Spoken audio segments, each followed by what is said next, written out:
Sorriso de mãe. A alimentação na gravidez. Na descrição desse vídeo, receitas e dicas gostosas.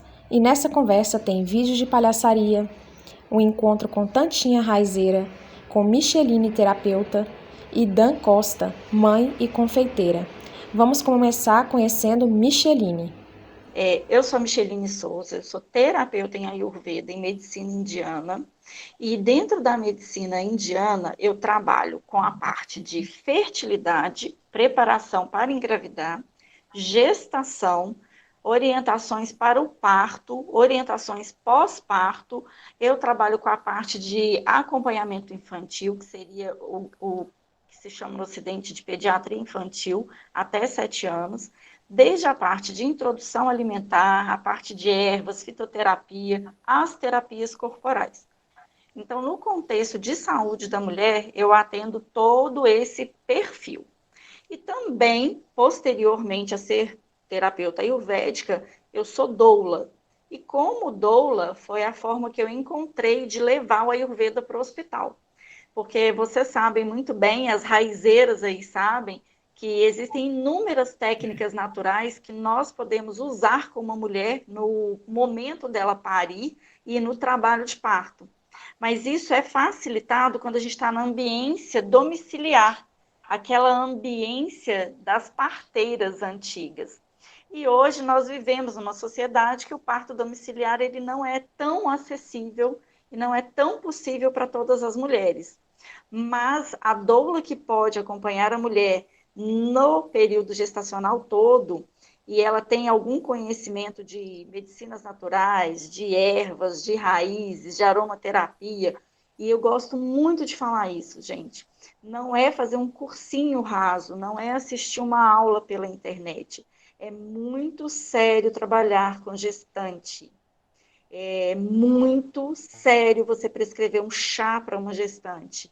Eu costumo falar que a diferença entre o remédio e o veneno é a dose e a condição que o organismo da pessoa está.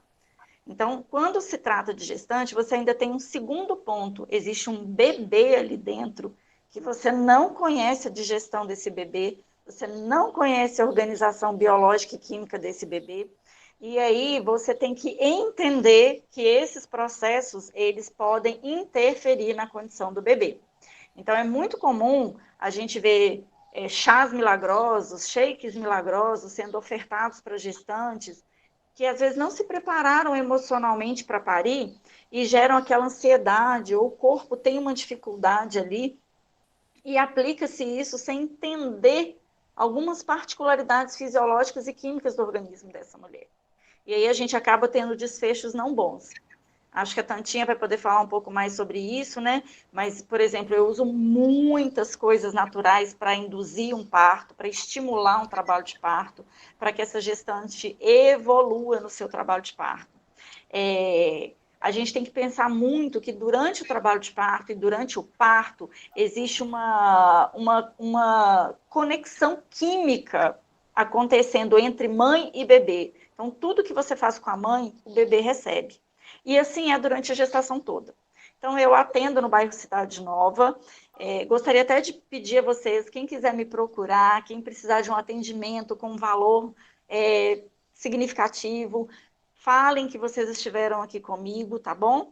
Para a gente poder tentar atender, tá? Então, basicamente, essa sou eu. Tenho as redes no YouTube, no Instagram, tá? No Facebook também. E estou à disposição para ajudar você. A gente também vai conversar com a Dan e depois a gente volta para as perguntas para a Micheline. Dan, se apresenta para nós, quem é você, qual o seu trabalho, o que você faz. Então, eu sou a Dan Costa, eu sou a mãe do Benjamin, um menino de 4 anos, completou agora em fevereiro. E quando ele nasceu, eu tive que aprender sobre introdução alimentar, então eu já tinha uma pesquisa assim, de receitas próprias para bebês, né, desde que ele nasceu. Antes dele nascer, eu já trabalhava com alimentação, eu tinha a minha empresa, né, que é a Barca, Eu já fazia camarins de show, de eventos culturais, mas depois que ele nasceu, eu fiquei durante um ano, o primeiro ano dele em casa, né, me propus a isso, ficar com ele, e aí logo que eu resolvi que era hora de voltar a trabalhar, veio a pandemia. Então eu aproveitei esse um ano, né, o ano de 2020, para poder aprofundar nas pesquisas dos doces, dos bolos para bebês.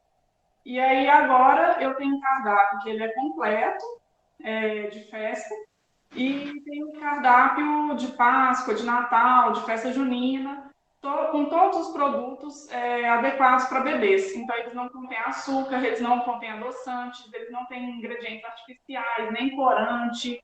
Então, é tudo o mais natural possível para os bebês, a partir de 9 meses de vida, poderem participar de festinhas e comerem, né, no seu próprio aniversário de um ano, com saúde, né? Não oferecer coisas que são inadequadas para a idade deles. E aí, eu agora, né, a Páscoa está chegando, então eu estou aqui fazendo um monte de ovo de Páscoa, que é sem açúcar e sem adoçante também, e todos os produtos são veganos. Eu sempre trabalhei com inclusão, né, com inclusão alimentar. Antes de ser confeiteira, né, quando eu tinha o catering para camarim, eu já tinha produtos que eram sem glúten, sem lactose, sem leite, sem ovos, porque tem pessoas, né, que não consomem esses produtos, mas não era... eu atendia todo mundo. Então, tinha gente que comia carne, eu atendia. Tinha gente que não comia ovo, eu atendia.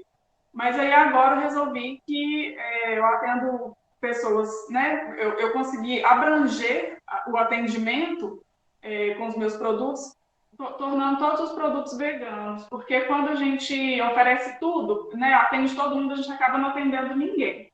Então, eu consegui agora, excluindo ingredientes, incluir mais pessoas na minha cozinha. A gente também está aqui com a Tantinha, né, Tantinha? Fale um pouquinho sobre você, qual é o seu trabalho, para a gente te conhecer. Bom dia a todos, né? Meu nome é Aparecida Arruda, né? Sou conhecida como Tantinha, sou raizeira, né? Neta de parteira, né? Benzedeira, minha mãe também benzedeira, trabalhou a vida toda com as plantas medicinais. Enfim, eu recebi desde o meu nascimento essa ancestralidade que está aqui enraizada comigo. E hoje eu venho trabalhando assim com as plantas medicinais, a partir de coleta, planta, transforma em produto, né, e cuidando das pessoas a partir das ervas. O pessoal fala assim, mas isso foi maravilhoso, a planta ia me agradecer. Eu falo, não, tem que agradecer à natureza, porque eu só agradeço a Deus de me dar o dom de fazer a transformação aí da planta em produto. Mas, enfim, hoje, como a Rosa vai falar um pouco sobre alimentação, eu falo muito do remédio, que a saúde começa pela boca, né? Então, não tinha como eu falar de saúde, falar de cuidar da saúde, sem falar da alimentação. Atualmente, eu não estou mais tão ativa na alimentação alternativa, que era o nome que eu usava antigamente. Hoje eu falo alimentação natural, mas trabalhei muitos anos com alimentação natural, com aproveitamento integral dos alimentos. Então, eu gostaria de falar um pouco sobre esse aproveitamento integral dos alimentos, que ajuda muito, principalmente na fase... Eu morei muito tempo no Alto Veracruz, né, numa periferia, onde as mulheres, igual a Mar fala aí, que as mulheres estão ali em baixa renda e precisando se alimentar bem. E aquela questão de eu aprender a aproveitar integralmente os alimentos, eu consegui ajudar essas mulheres orientando que de certa forma, estava ali em torno delas e elas não sabiam usar. Então, eu gostaria de falar um pouco sobre essa receita assim que for possível. Maravilha, Tantinha. Para a Micheline, eu vou perguntar, então, a gente escuta muito sobre anemia, diabetes gestacional, que é uma diabetes que acontece especificamente na gravidez, sobre cãibra, refluxo, hemorroida. O que são esses desequilíbrios, Micheline? E o que a gente pode se alimentar em cada fase da gravidez para poder estar contribuindo com a nossa saúde e com a saúde do bebê? Adorei o convite, né? Pela oportunidade de trazer algo que parece ser tão difícil, mas que, na verdade, não é, né? Então, assim, quando a gente fala de Ayurveda, geralmente as pessoas de baixa renda, elas logo se excluem, porque elas acham que não é algo acessível para elas. E, na verdade, a Ayurveda nada mais é do que o sistema de SUS da saúde indiana. Então, ele é muito aplicável a qualquer pessoa. É claro que a gente vai sofisticando as coisas, né? E a gente acaba tendo ali alguns dificultadores. E a ideia é justamente trazer a possibilidade de introduzir coisas novas, porém possíveis. Então, a medicina indiana, o princípio dela é falar que, num contexto gestacional, o bebê ele é formado pela qualidade dos tecidos da mãe, mesmo antes dela engravidar. Aquilo que a mãe recebeu de nutrição enquanto ela estava no ventre da sua mãe, quer dizer, da sua avó, é o que vai ajudar com que você seja bem formado. Uma vez que a mulher descobre a gestação e já está a caminho, né, a gente tem várias questões que podem ser cuidadas para que essa criança se desenvolva ainda melhor, né? Então, como você mesma falou, né, você trouxe aqui, o que acontece no primeiro trimestre gestacional? O primeiro trimestre gestacional, a gente costuma dizer que ele é o mais importante. Ele é o trimestre que ele dá a base, o alicerce para toda a gestação. Inclusive, se você tem um bom trimestre gestacional bem cuidado, a chance é de que você não tenha intercorrências no futuro. O que é a anemia? A anemia, ela é uma condição, tá, de enfraquecimento dos glóbulos vermelhos no sangue. É uma inflamação que pode acontecer principalmente no início gestacional. Por quê? Porque quando a mulher engravida, ela precisa, não sei se vocês sabem, mas até o 12ª semana não tem placenta. Então, o bebê, ele é nutrido por ramos de sangue, fios de vasos que saem do endométrio e abraçam o saquinho gestacional para fazer essa irrigação. Então, é retirado muito nutriente da mãe, tá? Para causar e promover esse desenvolvimento com aporte de sangue. O sangue, gente, ele é a forma do alimento circular no nosso corpo. Então, daí vocês vão ver que é muito solicitado o exame de ferro e ferritina, né? A ferritina, ela é aquela proteína que fica ali no fígado, é desenvolvida pelo fígado. Então, a ferritina, ela é quem carrega o ferro, né? Ela metaboliza o ferro ali para garantir que os glóbulos vermelhos estejam sempre em produção. Como existe uma absorção muito grande pelo bebê nesse primeiro trimestre, porque não tem uma placenta ainda, o corpo da mulher, ele exige muito dela. Então, é muito comum a fraqueza, a sonolência. A mulher, às vezes, ela tem uma oscilação hormonal que impede que ela tenha um apetite regular. Então, ela, às vezes, tem o enjoo, que é muito comum, e impede dela comer bem. E se ela é uma mulher que não tem uma condição de variar alimentos, né, ela fica ainda mais limitada. Então, a anemia, ela é uma das doenças, entendeu, que pode levar a problemas de parto prematuro, tá? Pode levar a problemas de deficiência e gerar problemas de formação, de má formação no bebê, e pode, inclusive, levar a aborto até a 8ª, 12ª semana.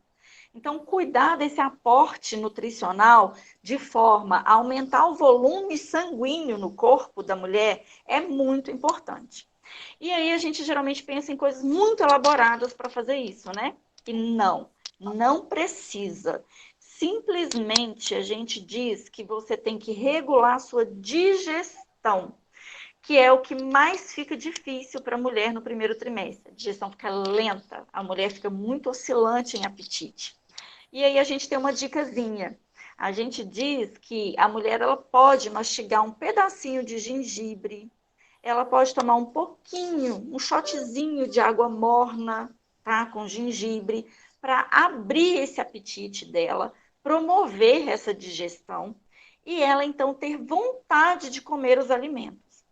Dentre os alimentos que mais auxiliam nessa condição de anemia, a gente tem a carne vermelha. Antigamente, a gente tinha o bife de fígado como um alimento que realmente era muito potente para ajudar na anemia. Porém, como o fígado é um órgão que metaboliza as vacinas que os animais consomem, ele virou um órgão muito pesado em toxina. E aí, quando você come esse fígado muito sobrecarregado de agrotóxico e de vacinas, você também ingere muita toxina para o seu organismo. A menos que você consiga consumir um fígado de um animal que você tenha certeza que é de uma roça, que é de uma fazenda, e aí é uma fonte. A segunda fonte de ferro, né, para ajudar na reposição ali da anemia, para cortar ou pelo menos amenizar isso, são as verduras verdes escuras. E aí a gente tem o Oroponobis, a gente tem a taioba, né? A gente tem a salsinha que pode ser colocada nesses alimentos, tá? Então, assim, o Oroponobis, ele é muito fácil de ser usado e existem inúmeras receitas para se fazer com Oroponobis. Você pode fazer tapioca com Oroponobis, você pode fazer farofa com Oroponobis, misturar farinha de mandioca ao Oroponobis, porque a farinha de mandioca, ela aumenta muito a energia, a força da mulher, que fica muito debilitada, tá bom? Então, quando você introduz couve, Oroponobis, acabei de falar aí, gente, a rúcula também é indicada, né? Tudo isso aumenta esse aporte, tá, no organismo. E aí tem uma outra coisa que, assim, a gente não dá tanta importância, mas é muito, muito sério. O feijão, sabe? Muitas pessoas têm medo do feijão por conta dos gases. A questão do feijão, gente, primeiro, escolher um feijão orgânico, um feijão de boa qualidade. Então, quando a gente mora em periferia, quando a gente mora num lugar que tem quintal, ou que a gente conhece alguém que tem uma rocinha e produz esse feijão, procura, sabe? E vale muito a pena. E o grande segredo é consumir esses alimentos juntos e regularmente. Então, quando a gente coloca num prato 4 tipos de verduras verdes escuras, coloca um feijão, um ovo, isso daí tem uma referência de proteína, de nutrição, de ferro tão grande que é suficiente. Então não precisa a gente elaborar muita coisa. A carne, ela é cara às vezes para a gente consumir diariamente. Mas se a gente vai para as verduras verdes escuras, a gente consegue, tá, dar uma melhora muito grande nisso. Ô, Micheline, e a questão da diabetes gestacional, o que é?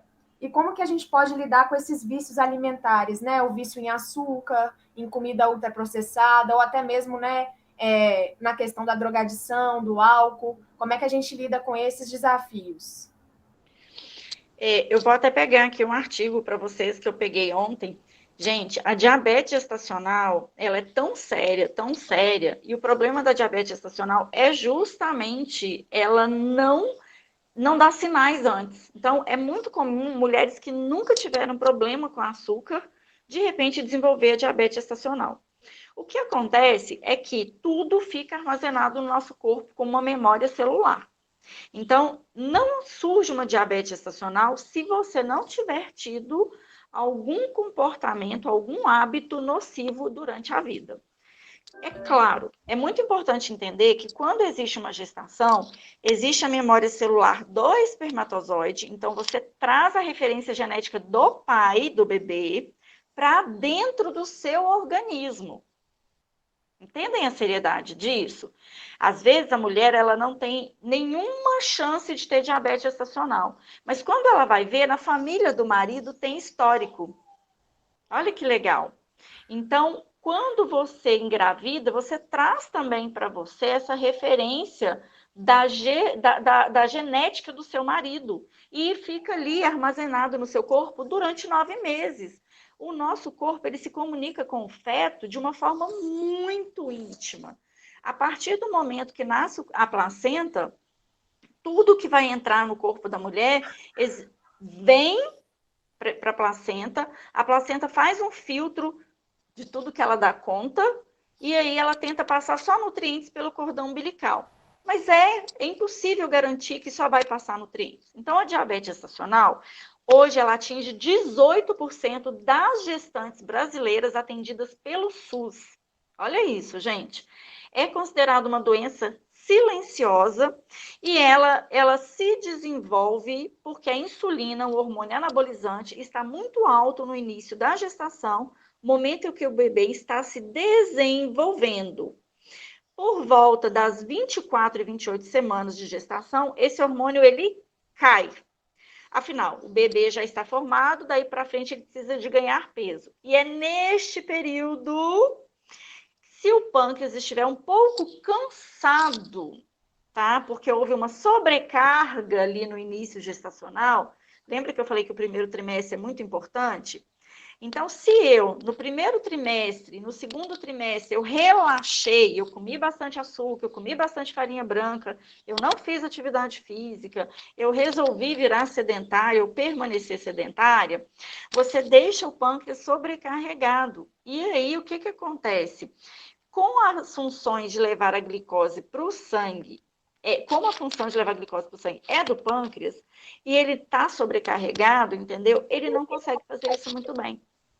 Então, com isso, a gente vai ter uma redução da insulina. A glicose fica circulante, não entra nas células e causa diabetes. Então, quando você engravida e tem uma gestação tranquila, não é para abusar. É justamente, não interessa em qual semana você descobriu a gestação, mas imediatamente retire o açúcar, tente fazer uma alimentação assim, mais natural, verduras, frutas, tá? Tira as coisas processadas, aquele biscoito de chocolate com recheio, tira tudo isso, porque vai fazer diferença. E a diabetes gestacional, infelizmente, ela só vai aparecer entre 24 e 28 semanas. E aí eu queria fazer um adendo. Quem armazena o sangue no bebê até 28 semanas é o baço. Baço e pâncreas trabalham juntos. Então, até 28 semanas, o baço ele está sendo responsável por armazenar o sangue e só depois ele passa essa função para a medula óssea. Por isso, é muito importante uma boa alimentação durante o primeiro, segundo trimestre, para que isso não desenvolva problemas de anemia ou deficiências no crescimento e desenvolvimento do bebê e não tenha intercorrência da diabetes gestacional por uma sobrecarga no pâncreas, que é o grande aliado do baço nesse processo todo. Micheline, a Thaís tem uma pergunta e a Ivana também está te perguntando se cacau em pó faz mal ou contribui para essa diabetes. E ela deu a dica, Ivana, que ela faz bolinhas, né, de feijão, congela e eles podem substituir a manteiga, é mais barato, mais nutritivo.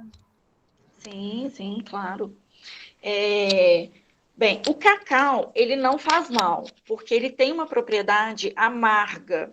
A gente, na Ayurveda, a gente diz que o sabor amargo, ele neutraliza a gordura. É como se ele secasse a gordura, tá? Então, o que acontece é que você tem que olhar o teor de açúcar, não só amargo. Hoje nós temos a porcentagem, 70, 80, 90. Tá bom? Então, uma mulher grávida, ela pode consumir um cacau 80%, né? Um chocolate 80% de cacau. O que a gente pede é o seguinte, às vezes a pessoa fala assim, eu tô comendo cacau, mas aí ela coloca adoçante, ela coloca xilitol, ela coloca não sei mais o que. Não, aí realmente não é legal. Na verdade, minha pergunta para a Micheline e também se as outras depois quiserem comentar sobre, também seria muito bom. O meu caso, eu tenho hiperemese. Hiperemese gravídica. Isso, e tá sendo bem difícil. Só essa semana eu fui parar no hospital já 3 vezes, porque nada tá funcionando, nada tá parando no estômago. Eu já emagreci 2 quilos e eu tô saindo agora do primeiro trimestre, né? Tá terminando o primeiro trimestre agora. Então eu queria dicas do que dá para fazer no meu caso, que é muito extremo, né? Infelizmente, tudo que é assim, na internet ou dicas, né? Eu sou doula também, então eu entendo um pouquinho, mas eu tô aí à procura de qualquer coisa que eu possa me agarrar para tentar não comer tão mal, porque cada vez que eu como, vou comendo e aí vou ficando mais restritivo, porque eu como, passo mal e não consigo mais comer aquele alimento depois que eu passo mal com ele. Então tá restritivo, assim. Tem dia que eu consigo comer Doritos e suco. É, Então, e vai. é o que desce, é o que fica no estômago. E aí eu acho até melhor que nada, né? Porque eu tô gerando um ser. E aí eu não como nada, e o dia que eu não como nada, eu vou parar no hospital, porque eu não consigo ficar de pé. Isso. Bem, Então, isso tá bem. Thaís, a hiperemese gravídica é uma condição que, infelizmente, na maioria das mulheres, ela se arrasta até o final da gestação. Mas é possível ter uma gestação com picos menores dessa hiperemese. Por exemplo, você falou, Micheline, eu como um Doritos. Você poderia, entendeu, trocar o Doritos por, a gente chama de beiju. Não sei se você já ouviu falar no beiju. O beiju nada mais é do que a farinha de mandioca. Depois a dona Tantinha pode falar do beiju. O beiju, ele é sequinho. Por quê? Quando você está na hiperemese, o seu organismo, o seu estômago, ele está produzindo muito muco. Então, você tem ali uma fermentação muito grande e constante. O grande problema da hiperemese é que ela se desenvolve cada vez mais que você consome alimentos inadequados. Então, quanto mais você recorre a alimentos insalubres, a alimentos condimentados, alimentos com qualidade baixa nutricional ou qualidade rasa mesmo, com conservantes, você agride ainda mais o seu estômago e ele não entra no processo de desinflamar. Então, por exemplo, a partir de 12 semanas, que já tem ali a placenta formada, que o bebê tem uma proteção maior, e você tiver com um peso adequado, você pode colocar uma pitadinha de cúrcuma na água morna, tá? E tentar tomar em jejum. Que quantidade, Thaís? Gente, é muito individual. Estou dando dicas aqui, mas é bom que todas saibam que são dicas que precisam de ser avaliadas, tá bom?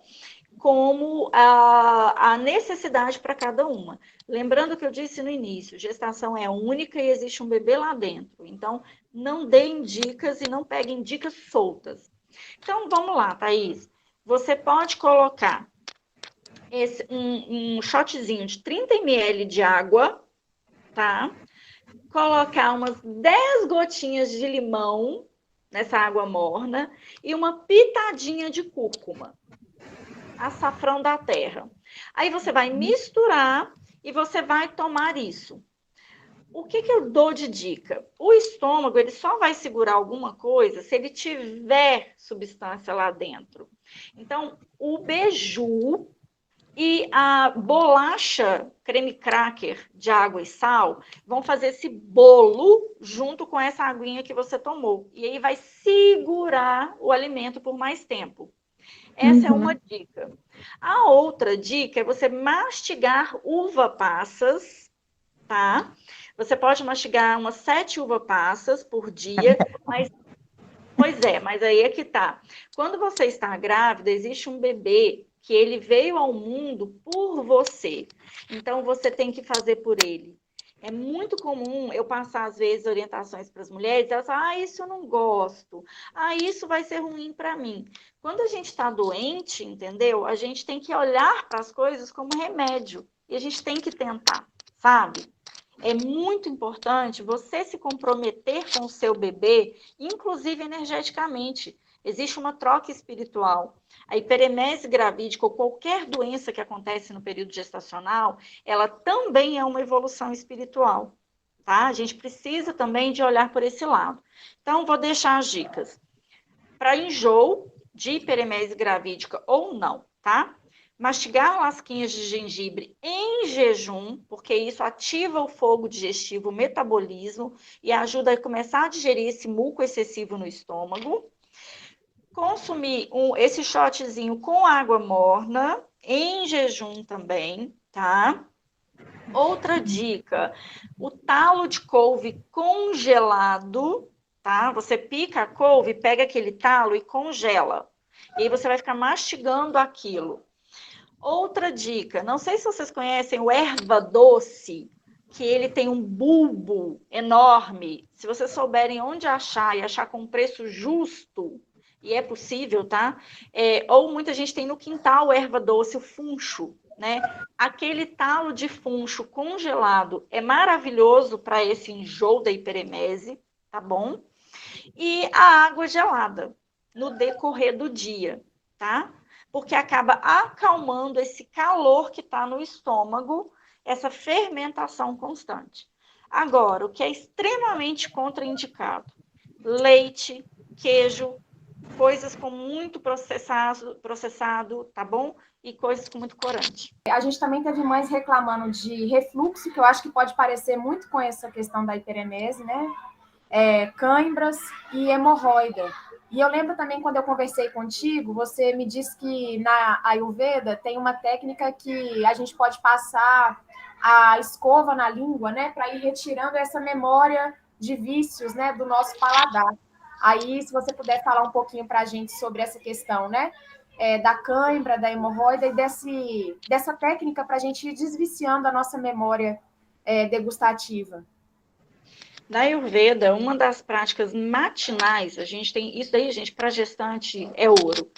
Ao acordar, você pega um raspador de língua. Se você não tem um raspador de língua, você vai pegar uma colher de inox invertida e vai colocar lá na boca. E puxar.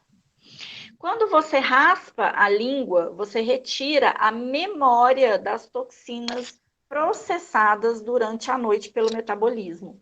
E aí você começa a dar para sua língua uma respiração.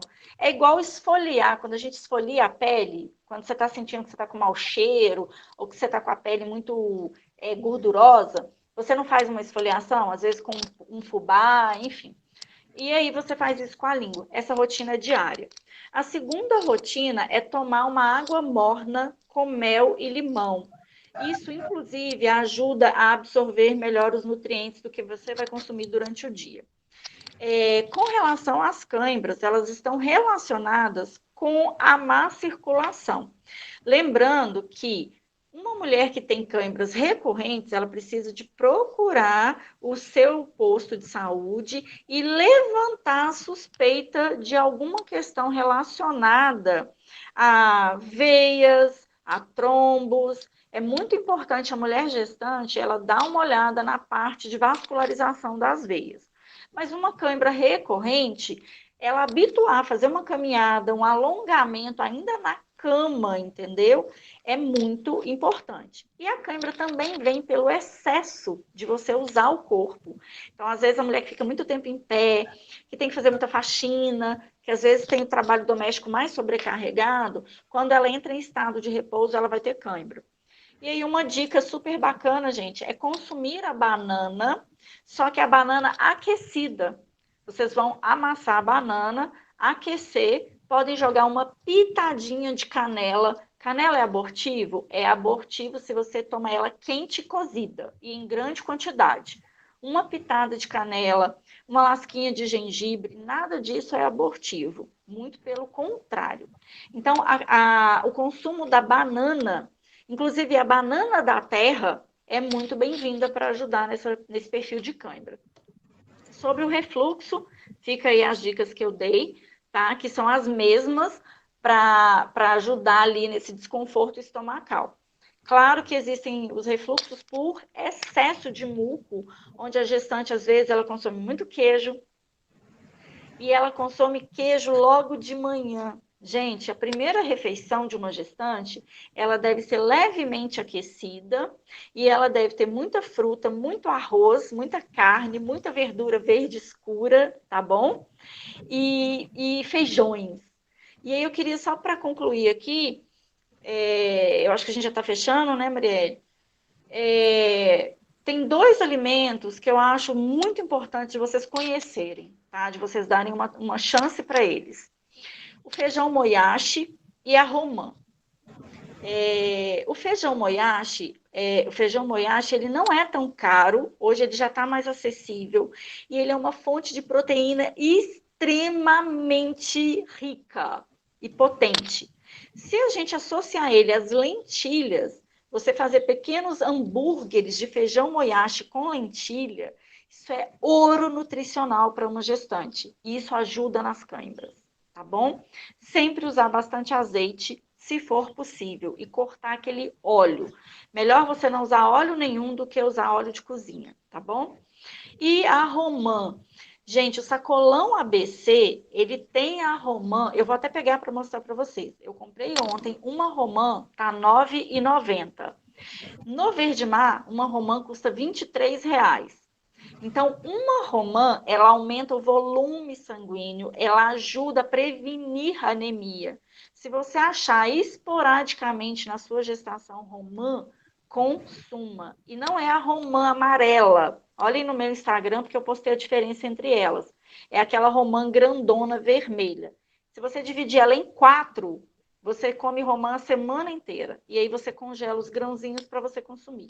Queria deixar essas 2 dicas. Uma para anemia, consumir a romã, tá? E que vai realmente melhorar a condição do sangue, então o desenvolvimento de diabetes também vai ser reduzido. E uma que é melhorar o aporte proteico, que é muito importante para o desenvolvimento do bebê e saúde da mulher. Que aí é o consumo dos feijões e da lentilha. Ô, Micheline, uma última, assim, só para a gente começar a aprender, né? Que a gente sabe que é infinita a sabedoria, mas e o intestino preso, prisão de ventre e hemorroida? Como lidar assim?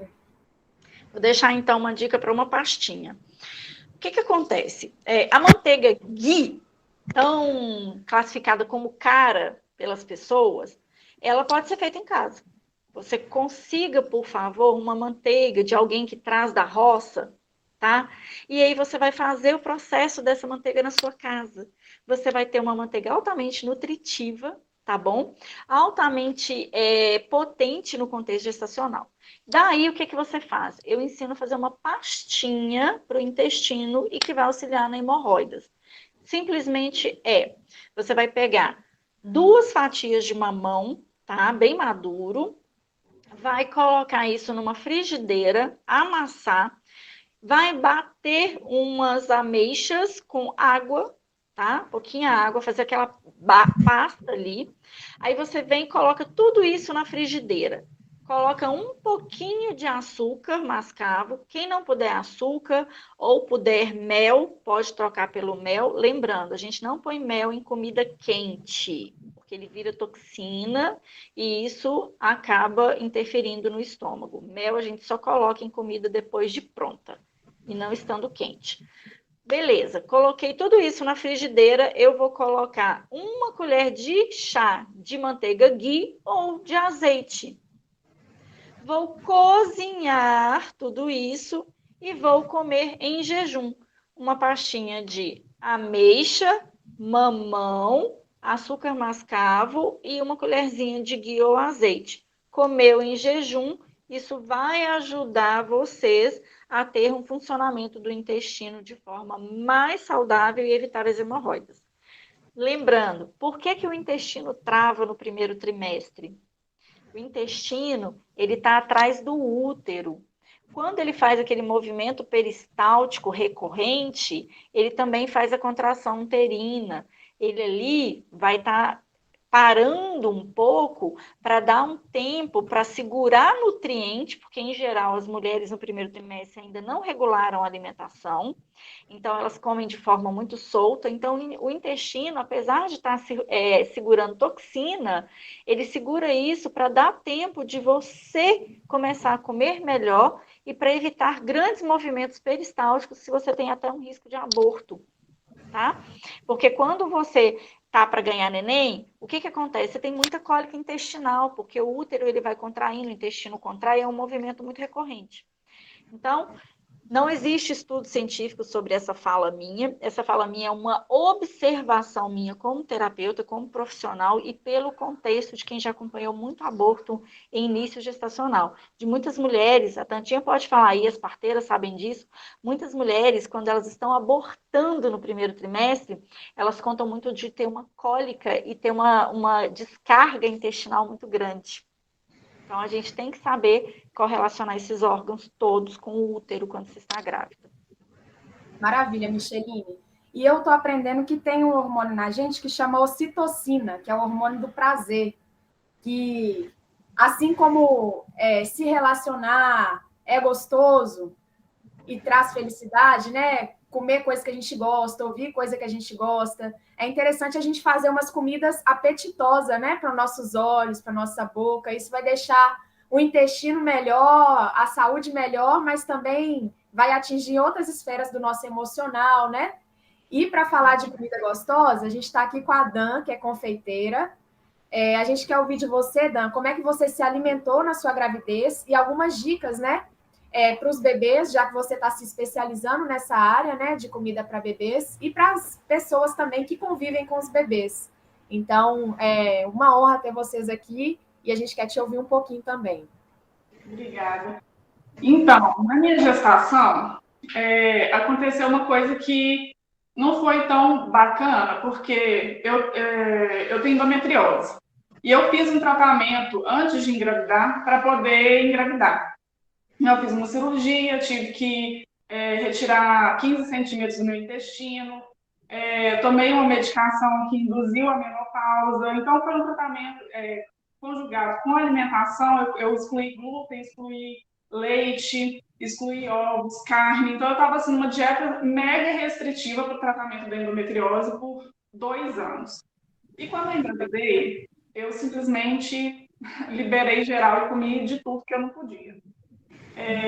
Mas aí depois, né, que eu dei a louca e comi tudo que eu não devia, eu voltei para uma dieta um pouco mais adequada. Eu não voltei à dieta tão restritiva, porque eu não estava dando conta desse, né, assim, além da carga emocional e tudo, ainda ter que excluir a alimentação, tanto, né, eu tinha que cozinhar para eu conseguir comer sem glúten, sem leite, sem ovo, eu mesma que tinha que preparar meus alimentos. Eu não estava dando conta dessa demanda. Então, o que eu consegui foi manter uma alimentação mais rica em frutas, em legumes, mas aí eu voltei a comer leite, voltei a comer farinha, né, ingredientes com farinha. Eu não dei conta de manter minha dieta tão restritiva assim. Mas mantive uma alimentação mais saudável, né? Excluí aí esses alimentos mais industrializados, né? Cheios de corante, cheios de conservante, mas voltei para a minha dieta que eu já tinha antes de descobrir a endometriose.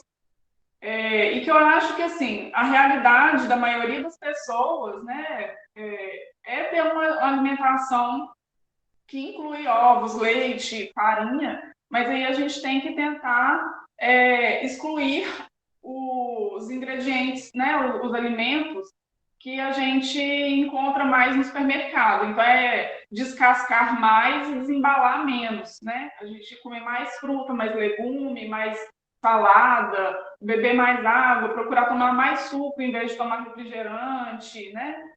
Suco de preferência que a gente faz na nossa casa, sem ser suco de garrafa, né? Então, assim, procurar essa alimentação mais natural foi, para mim, essencial, até pela minha saúde, porque a endometriose é uma doença da mulher moderna, que eles falam, né? A nossa rotina, de trabalhar insanamente, de comer mal, de não se exercitar, tudo isso contribui, né, para esse quadro, assim. Então, na minha gestação, eu tive essa alimentação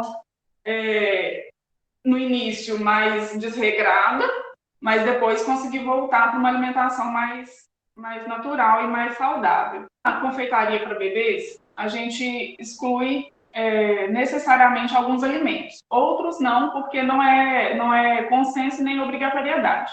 Mas na alimentação dos bebês, a gente não deve colocar açúcar, adoçante E aí, quando eu falo de adoçante, é qualquer tipo de adoçante, seja ele mel, melado, a gente não pode usar nenhum tipo de ingrediente que aumente o pico de glicose no corpo do bebê, né? Então, assim, o que a gente usa na confeitaria para bebê são as frutas, para adoçar os bolos, os doces. E aí as frutas podem ser tanto as frutas in natura, né? Banana, abacaxi, que são frutas que têm um dulçor grande, né? E a gente pode usar maçã para adoçar os bolos, os docinhos. E a gente usa as frutas secas, que é o que eu mais uso aqui na minha cozinha. Então, é tâmara, uva passa, damasco, que mais? Banana desidratada, por exemplo. Então, essas frutinhas que a gente encontra elas desidratadas, elas têm um alto teor de dulçor, né? Elas têm uma concentração ali da frutose, que é o açúcar da fruta, e que a gente pode usar para adoçar os bolos e os docinhos. E esses ingredientes, eles nem sempre são fáceis de encontrar, né? Eu tenho uma amiga que ela mora aqui em Azurita, em Minas Gerais, e ela não encontra, por exemplo, uva passa na cidade dela. Ela tem que encomendar pela internet.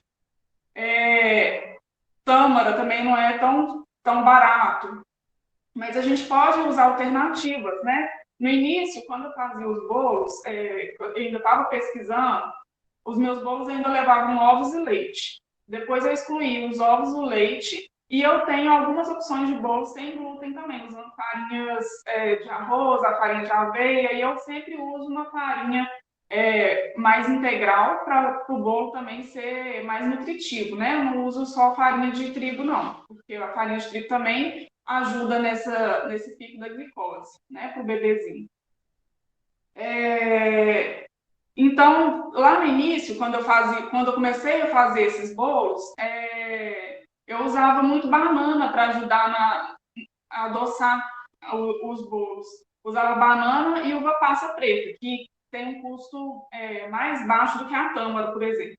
E aí depois eu fui vendo que a uva passa preta ela deixa um sabor residual. E eu precisava trazer para os meus doces, para os meus bolos, um sabor um pouco mais suave, porque eu sentia esse saborzinho da uva ali um pouco ácido, então eu comecei a pesquisar, usar mais a tâmara. Mas a uva passa, ela pode trazer resultados muito bacanas, assim. E a banana e a maçã também, que são frutas que a gente encontra, né, com mais facilidade no sacolão. E aí a gente pode fazer um bolinho muito simples, né, usando esses ingredientes que a gente tem em casa mesmo, ou pode fazer um bolo mais sofisticado, que é agora que eu estou oferecendo na minha cozinha, usando tâmara, usando damasco, né, e aí você vai criando ali outras experiências para o paladar e não só para o bebê, né? Porque eu faço os doces e os bolos pensando também nos adultos, né? Porque muitas mães e pais ficam curiosos, querem experimentar, então às vezes compra o bolo e os docinhos para todos os convidados, e aí então eu tenho que pensar que o sabor ele não vai agradar só o bebê, ele tem que agradar também a mãe, o pai, a tia, né? O que mais? Eu não utilizo corantes na minha cozinha, corantes artificiais. Então, o que eu consigo usar de cor nos bolos são cores que tem na natureza. Então, eu uso para fazer um bolo com uma decoração cor-de-rosa, um extrato de beterraba. Eu uso espirulina azul, que é um pozinho, é uma alga, né? A espirulina vem de uma alga e ela é encontrada na versão verde e azul. E é o que eu uso para fazer os corantes azul e verde aqui na barca. Uso cúrcuma para fazer a cor amarela. Então, eu só uso corante natural e aí, por isso também, né, os tons que eu consigo aqui são tons um pouco mais pastéis. Eu não consigo fazer um bolo fluorescente, né? Esses bolos que a gente vê, assim, que muitas mães às vezes querem, nossa, eu quero esse bolo que tá com um bolo neon, assim. Eu não consigo chegar nesses tons, né? Com cores que eu tenho na natureza. A Micheline comentou do cacau, e eu uso muito cacau em pó. E aí, eu achei muito interessante o que ela falou, né, dessa questão do amargo. E as pessoas agora na Páscoa têm me perguntado muito da questão do chocolate, se ele é adoçado, se não é.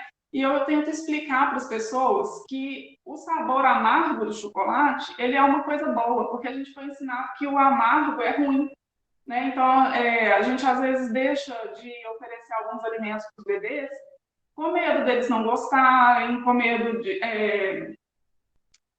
deles recusarem os alimentos, e às vezes a gente está privando, né, o bebê de uma experiência bacana ali, de conhecer não só o sabor doce que tem, né, da fruta, ou o sabor salgado que tem nos alimentos naturalmente, mas a gente deixa muitas vezes de oferecer produtos ácidos, né? O meu bebê não gosta de limão. Se você der um limão para um bebê, às vezes ele vai fazer uma careta, mas não é porque ele não gostou. Às vezes é porque ele nunca provou aquele alimento e ele está fazendo caras e bocas ali, mas é porque ele está reagindo àquela experiência, né? Mas às vezes, pode ser que ele não goste, né? Como a gente também não gosta de alguma coisa, o bebê também tem o direito dele de não gostar, né? Mas a gente também não pode privar o bebê da experiência. Então, oferecer aí na introdução alimentar alimentos que sejam ácidos, que sejam umami, né, que é esse adstringente, que sejam doces, né, naturalmente, como a fruta, mas também tenham sal ali. Os alimentos têm o sódio, naturalmente, né? A gente não deve adicionar sal na comida do bebê até 1 ano de idade. Mas eles vão experimentar. Um arroz com alho, um arroz com temperos naturais, né, cebola, todos esses temperinhos que a gente usa para fazer comida, a gente pode pôr na comida do bebê e eles trazem esse sabor salgado, né? E a gente deve proporcionar ao bebê que ele tenha experiências com sabores diversos, com todos a gama de experiências, né, dos sabores, do doce, do umami, do salgado, do azedo. Porque senão a gente está, na hora que a gente está ali construindo o paladar do bebê, que nunca teve contato com nenhum outro sabor, a não ser do leite materno ou da fórmula, né, no caso do bebê que não pode ser amamentado, a gente, às vezes, a gente fica só restringindo ele a sabores que a gente gosta, a gente está podando, né, restringindo a possibilidade do bebê de conhecer outros sabores e gostar desses sabores. Né? Então, quando uma mãe se preocupa, mas será que meu bebê vai gostar do sabor amargo do chocolate? Eu falo, deixa experimentar, porque você só vai saber se ele experimentar. Né? E aí pode ser que ela se surpreenda com um bebê gostando muito de um chocolate que não leva nem um pouco de açúcar, nenhum tipo de frutinha seca, por exemplo, para trazer o dulçor. Ele é só o cacau, a manteiga de cacau e o leite de coco ali. Então, ele é um produto amargo, sim, naturalmente. E o bebê pode gostar, como ele pode não gostar. Eu acho que existe muito um medo também das mães, do bebê não gostar de um produto, como se ele não gostou hoje, ele não fosse gostar nunca mais. Uma vez eu ouvi alguém falar assim, mas quando que começa a introdução do açúcar? Bom, se você introduziu o açúcar hoje ou introduziu o açúcar daqui a 10 anos, o seu filho com certeza vai gostar. Porque o açúcar, ele é um produto que ele vicia o paladar da gente. Ele traz uma sensação, uma experiência de prazer tão grande que se seu filho passar a vida inteira sem comer açúcar e um dia ele comer, lá com 50 anos, ele vai gostar, isso aí é garantido. Porque a sensação de prazer é o que a gente naturalmente procura na nossa vida. Então, isso não tem que ter essa preocupação de, eu tenho que dar açúcar para a criança para ela gostar. Não. Isso você tem que, na verdade, fazer o contrário. Restringir o consumo de açúcar, né, e de adoçantes, porque o adoçante também ele vicia o paladar da criança. Não pode usar mel, não por uma questão só do vício do paladar, mas porque o mel ele tem micro-organismos que podem causar infecção no bebê, né? Então ele tem que ser restrito até os 2 anos de idade. E aí deixar o consumo de açúcar para depois dos 2 anos ou mais, né? E aí depois dos 2 anos você pode sim oferecer um brigadeiro, pode sim oferecer um docinho com açúcar, mas assim, esporadicamente. Maravilha, Dan. Eu te agradeço pela sua partilha aqui. E às vezes, né, a gente acha que comida vegana é coisa de gente metida, né? E às vezes esses nomes eles vão sendo colocados difíceis assim, né? Igual permacultura, sagrado feminino, mas às vezes nas nossas famílias a gente tem pé de abacate no bairro, de acerola, banana despencada que é muito mais barata, né? No sacolão. Então a gente tem essa cultura aqui, mas é difícil desviciar a língua da gente, né? O paladar da gente depois que a gente cai nesses alimentos, né? Que pode ter aquela festa enorme, cheia de glacê, a gente vai achar que está fazendo bem, mas está tomando uma bomba ali, né? Eu vi que um copo de refrigerante precisa de 32 copos de água para tirar a quantidade de açúcar que existe dentro dele. E muitas vezes as referências dessas festas, né? De princesas, de príncipes, vai estar fazendo também algo que prejudica a nossa autoestima, né? Para além da comida, a gente vai estar se referenciando em outros tipos de aparência, assim. Então, é muita coisa aí nesse meio. E quando você falou da endometriose, eu lembrei de uma página muito legal que chama Ioni das Pretas, onde a Carolina e a Amanda estavam falando, né, da ligação dos miomas e da endometriose nas mulheres negras. E tem a ver muito com o nosso histórico, com o nosso emocional. E lá também ela deixou um livrinho com várias receitas assim que a gente pode fazer. E aí, para fechar a sua fala, eu queria te perguntar uma dica de uma receita que seja acessível, né, para a gente e, ao mesmo tempo, gostosa, que a gente pode estar fazendo em casa. Então, eu fiquei pensando nessa questão da receita. Antes, aqui na minha cozinha, eu ofereci um brigadeirinho de banana, que é bem gostoso e é uma opção aí para os aniversários de bebês. Ou até para a gente mesmo em casa, quando bate aquela vontade de comer um doce, um brigadeiro. Lógico que ele vai ter o sabor da banana ali, vai ter um gostinho de banana, né? Não tem como você querer um brigadeiro com leite condensado, não encontrar esse sabor ali se você está colocando uma banana. Mas você vai pegar a banana caturra, tem que ser da caturra, porque ela, na hora de você mexer ali na panela, ela vai dar o ponto para enrolar. A não ser que você queira comer de colher, né? Você pode fazer com outras bananas aí, banana prata, por exemplo, mas a banana caturra ela é melhor para ela chegar nesse ponto de enrolar, para fazer o docinho para a festa.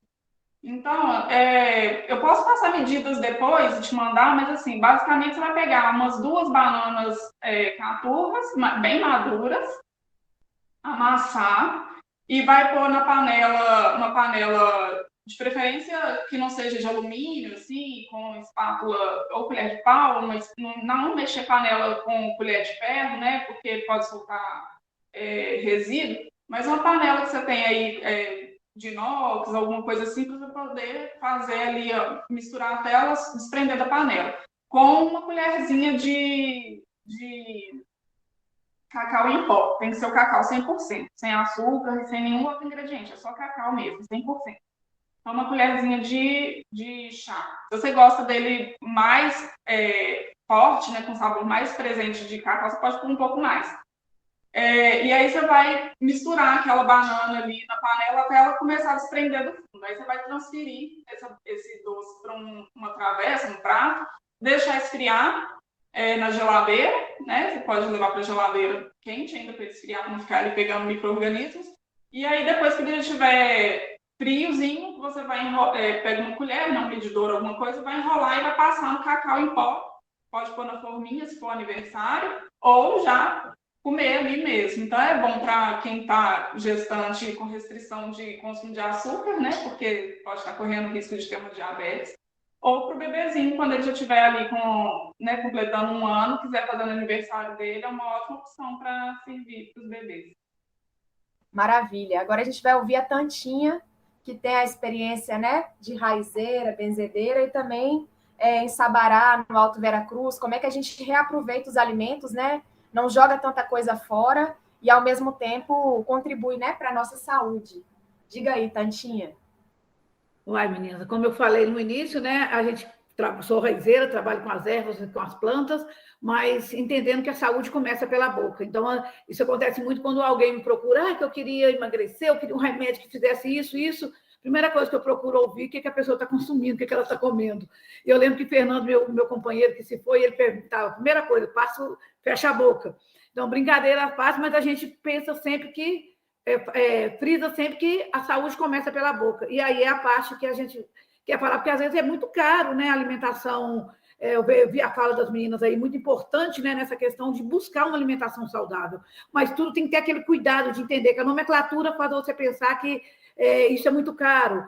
E aí eu venho falar, então, um pouco das punks, né? Plantas comestíveis não convencionais. E está no entorno de todo mundo, né? Quem mora, principalmente dentro do urbano, eu dou um exemplo de um vasinho de planta que você planta ali dentro até do apartamento ou numa varandinha da sua casa, e de repente nasce um monte de coisa ali, você fica assustado. Então, assim, o que nasce ali, de certa forma, é o que você está precisando. Então, eu vou falar um pouco do Orapo Nobre, porque é rico em nutriente, ferro. Eu, inclusive, no meu quintal tem ele em árvore, né? Então, pelo menos 2 ou 3 vezes por semana a gente consome aqui em casa. Vem falar da taioba, que é fácil de consumir, e você consegue até com um vizinho que tem no quintal, que vai ajudar muito no caso dessa gestante, né? Beldoega, tudo que nasce espontaneamente. Ah, gente, o caruru bredo, alguém já viu falar no caruru bredo? É um mato, né, que é espinhoso, né, e que vem lá, antigamente era usado para alimentar os escravos, depois de uma certa época da caminhada foi para alimentar os porcos, e hoje é uma planta que, daí no caminho, hoje eles vêm divulgando muito o arantos, né, que na realidade é a sementinha desse caruru bredo. Então, se você for olhar no gráfico nutricional, o caruru ele supera qualquer tipo de alimento que você consegue vender nos sacolões de nutrição. E está aí nascendo espontaneamente nos quintais e todo mundo arrancando. Para ter ideia, é preferível você conseguir uma pequena porçãozinha de folhinha de caruru e misturar no outro alimento que você tem, você já está com o dia completo. Ah, dente de leão, para tratar principalmente essas questões do fígado, a questão do mal-estar que a mulher sente na primeira gestação, um suco de laranja com uns folhinhas de dente de leão pela manhã, te dá energia vital, e aquela questão de você dar conta de levar o dia. Eu tive essa questão de 9 meses de enjoo na minha primeira gravidez. Minha coisa, você vai capinar, eu falo da capina seletiva. Eu fui limpar meu canteirinho de salsa essa semana, que tinha aquela fala trevinho, né, gente?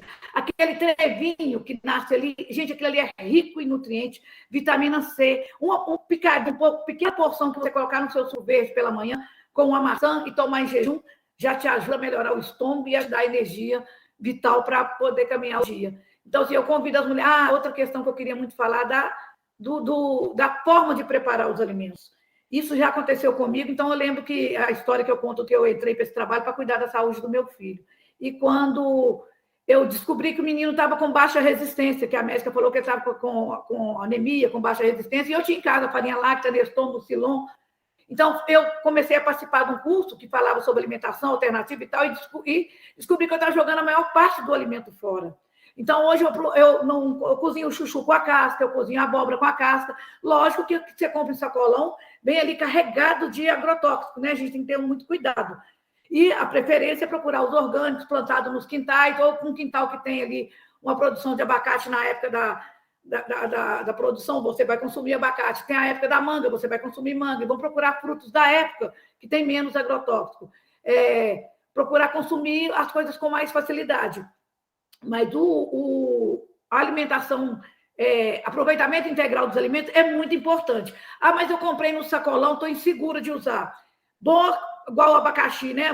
Pode vir com muito agrotóxico. Normalmente eu ponho ele primeiro num pouquinho de água sanitária, infelizmente, tem que ser para tirar ali algumas micro-organismos que a gente não está contando com ele, mas após esse processo eu coloco numa bacia com água e põe carvão.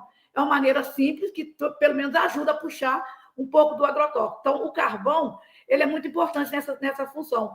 Normalmente, eu compro as verduras, quando eu compro sacolão, eu uso a própria gaveta da geladeira com água e meço tudo. Primeiro, eu lavo com água sanitária, infelizmente, tem que tirar, né? Os micro-organismos que vêm, que a gente não está contando com eles, e depois coloco na água com carvão.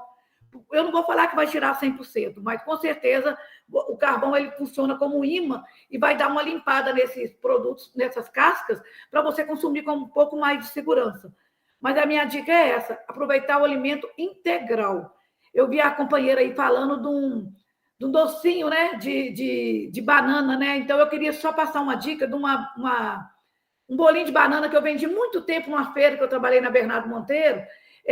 A gente pega banana de sacolão, você vai lá no sacolão, a banana está mais baratinha que está despencada lá, e eles vendem ela ali para não perder, que ela só vai durar no máximo de um dia por outro.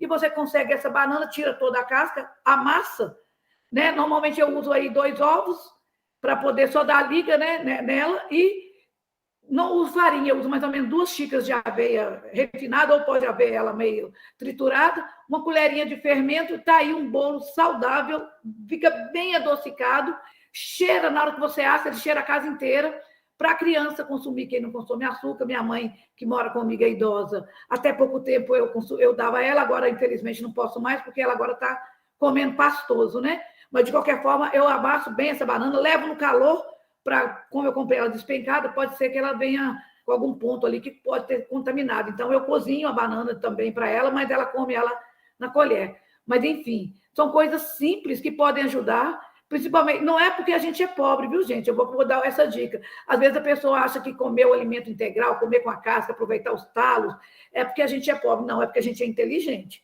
Porque a maior parte, eu vejo nessas cozinhas industriais, você vê ali o lixo, né? Aquela quantidade de lixo que produz orgânico. Na realidade, no meu caso, aqui em casa não tem lixo. E o que sobra, que é o máximo, o mínimo do resíduo, que às vezes eu preparo um chá para fazer um remédio ou um xarope, ele vai para o minhocário, que depois vira adubo para minhas plantas. Então, assim, enfim, não vamos jogar fora, vamos pensar o que eu consigo aproveitar, o que eu tenho no meu quintal. Eu peço a Marc, deixe meu contato aí para se alguém tiver alguma dúvida ou quiser alguma dica, né, dessas informações que eu estou passando, que é muito superficial. Essa minha fala de falar que você aproveita isso e isso, a pessoa vai cair em dúvida. O que eu posso comer, né, de pães? Mas, gente, é uma riqueza muito grande. Antigamente, né, bem antigamente, eu fiz uma vez um gráfico com um grupo que eu trabalhava de mulheres, o que meus avós comiam, o que meus pais comiam, o que eu como hoje. Então, assim, foi uma vivência tão interessante, porque eu fiz uma mesma vivência com um grupo bem idosos e fiz essa mesma vivência com um grupo de jovens, eu tinha 2 turmas, e as outras eram mais turmas. O grupo de idosos me trouxe muita informação. O que os avós comiam é hoje o que as pessoas naturebas vêm buscando, né? Era o caruru bredo, o gondó, como é que se fala? Aquela raizinha que ajuda. Então, tudo que era nutriente antigamente era alimento saudável. Depois que as coisas foram virando, quem de certa forma tinha posse, aí começou a aparecer o industrializado. A primeira foi a Coca-Cola e a maionese. Aí todo mundo que era chique começou a consumir ali a Coca-Cola e a maionese. Hoje em dia é o inverso. As pessoas mais inteligentes, que buscam mais informações, estão aí buscando esse resgate, né? Essa comida mais saudável. E as pessoas mais simples, infelizmente, acham que é chique encher o carrinho de... Eu fico triste quando eu entro no supermercado, o carrinho está cheio de saquinho de suco, sabe? Aquelas coisas industrializadas, mas, infelizmente, é uma cultura que não é tão fácil quebrar. Mas, se você olhar pelos seus antepassados, você vai buscar ali, nas suas raízes, que faz parte da gente. A natureza nós somos a terra, né? Nós somos a natureza. Então, se você conectar direto com essa natureza, você vai ver que é muito mais fácil viver saudável do que comprar industrializado e enriquecer as grandes indústrias. Sensacional, Tantinha, que a gente tenha forças, né, para conseguir se amar, se cuidar, porque é isso que às vezes o sistema quer, né? Que a gente adoeça e vá na drogaria, que já o próprio nome diz, né? Não julgando fora a medicina hospitalar, mas tem muita coisa aí nesse meio, né? Então, agradeço pelo encontro de hoje. O contato de vocês vai estar no vídeo e também na bio vai ter um link com uma pasta contendo os arquivos, né? Na roda passada a gente aprendeu sobre o banho de flores, a Sueli também ensinou a mastigar água, e aí esses documentos a gente vai subindo para ir construindo essa biblioteca, né? Porque às vezes informações básicas de saúde a gente precisava aprender na escola, na televisão aberta, mas isso é excluído de nós porque tem essa política mesmo, né? De matança dos nossos corpos. E deixar a gente fraca, já diz, né? Saco vazio, não para em pé. E aí, para a gente fechar, eu vou trazer uma música, um canto, que uma mãe jongueira fez em homenagem a uma mestra de São Francisco do Conde, na Bahia, a Dona Joca. E é isso que Micheline disse, né? Cada mulher é uma mulher, cada pessoa é uma pessoa. Então, antes de tomar um chá, Tantinha sempre fala, né, Tantinha? Vamos procurar primeiro com quem tem fundamento, com quem sabe, para a gente conseguir fazer bem, né? Que do veneno para o remédio, o que muda é a dose, né?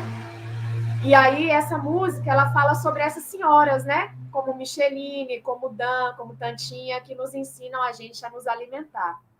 E ela é assim: Senhora das folhas me ensinou a me cuidar. Senhora das folhas me ensinou a me cuidar. Capim santo e erva doce é para você se acalmar. Capim santo e erva doce é para você se acalmar. Alfazema, alecrim, aroeira. Alfazema, alecrim, aroeira. Alfazema, curador. Alecrim, a depressão. Aroeira vai curar sua inflamação. Mas quando a gente está grávida é outras plantas, né? Aroeira não, né, Tantinha? Obrigada, muito obrigada. Queria aproveitar para agradecer, minha primeira vez participando, tá bom? Foi muito rico para mim, fiquei apaixonado com o seu trabalho, Daniela. A dona Tantinha, né, me apresentou o cipó orelha de cachorro, que curou a pata de uma gatinha minha, e desde então a gente se tornou... Eu considero a senhora minha amiga, tá, dona Tantinha? E obrigada pela oportunidade. Eu queria dizer que realmente é um encontro para a gente deixar um gostinho de água na boca, né? E eu estou à disposição, viu? Para todas vocês, para quando você precisar de mim, tá? Que o projeto cresça, floresça e chegue a todos os lugares, aos 4 cantos do mundo. Amém. Maravilha. Eu vi aqui que também tem Quitutu Afrogastronomia. Quitutu também trabalha com alimento? Sim, bom dia a todas, tudo bem? Eu trabalho com gastronomia afro-brasileira e justamente trabalho com essas tradições, né, com o resgate. E estou aqui maravilhada com tanto ensinamento. Agradeço, tomo uma bênção. Dona Tantinha, eu quero procurar a senhora aí. Seja bem-vinda. Quero aprender mais coisas.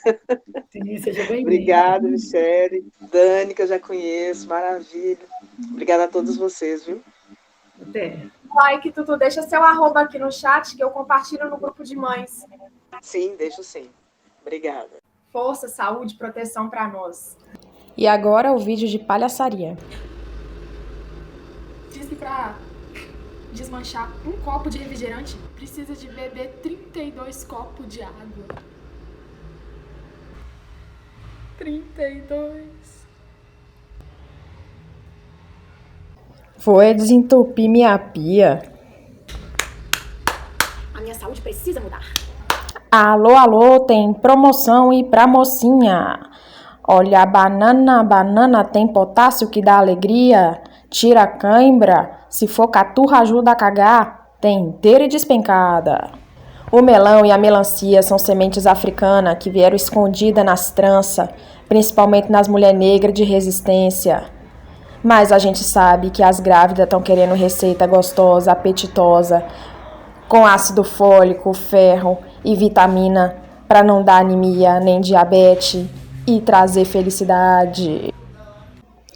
Ferro, ferro, ferro, onde eu acho ferro, minha mãe? Ferro. O ferro do portão irá encher sua boca de micróbio. E você sabe que o ferro está no Orar Pro Nobis da sua laje. É só procurar. Faz aquela farofinha. Comida natural existe há milhares de anos. É coisa nossa, de gente inteligente, não é cara não. A gente encontra caminho para desviciar a língua e beber da fonte. Junto da farofinha de Orar Pro Nobis, se tiver agarrada no chocolate, no salgadinho. Lembra que dá para fazer com fubá um chips, enquanto um fica de molho, prepara o outro, lava bem no vinagre e bora que bora. Comido de largata não. Pega as folhas bonitinhas, faz com carinho, com amor, que vai dar tudo certo. Xícara não tem não, mas vai no copo lagoinha. É só dividir em 4. 1, 2, 3, 4. 1/4 de farinha de trigo. 1/4 de fubá. E 1/4 de água. Primeiro eu tô botando seco para depois pôr os molhados. põe uns temperinhos gostoso, que é segredo de mãe.